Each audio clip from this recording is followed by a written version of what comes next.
मी Mrs छाया भोरकर, मी पुण्याहून आली आहे. आम्ही विश्वविहार ट्रॅव्हल्स बरोबर ही तिसरी टूर अरेंज केलेली आहे. आम्ही बहीण भावंडांचा नेहमी एकत्र जाण्याचा योग्य असतो आणि त्याचा शब्द आम्ही प्रमाण म्हणत असतो.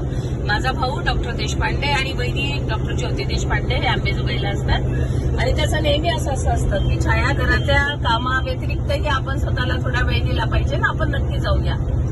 म्हणजे आपण म्हणतो तसं सगुण भक्तीला जास्त मान्य करणारे लोक आहेत आम्ही, मी आणि दादा. आता विश्वविहार आणि ह्याच्या अभिषेकच्या कामाबद्दल वेगळं मला सांगण्याची गरज एवढीच वाटतीये की विश्वविहार हे पूजागृतलं दूध असेल तर अभिषेक हा त्यातला केशर आहे. केशराशिवाय त्या दुधाचा रंग नाही, त्याला गंध नाही. तुम्ही बळे त्यात जायफळ टाका, त्यात वेलची पूड टाका, पण केशराचं काम अभिषेक अतिशय सुंदर केलं. बऱ्याच वेळेस आम्ही मुलांसारखं त्याला म्हणतही होतो, अरे अभिषेक हे नाही ना, मग ते तर आम्ही हे पाहिलं नाही की बाबा तो टूर मॅनेजर आहे, त्याला आपण बोलावं की नाही. इतकं त्यांनी आत्मीयता आणि आपलेपणा अरेकारेपर्यंत आला होता आमचा. हे मला आवर्जून सांगावं असं वाटतं. आता ह्याच्यानंतरचे ट्रिप जेव्हा आम्ही केव्हा करू तेव्हा priority will be Vishwavihar only, but we will insist for Abhishek. Thank you so much.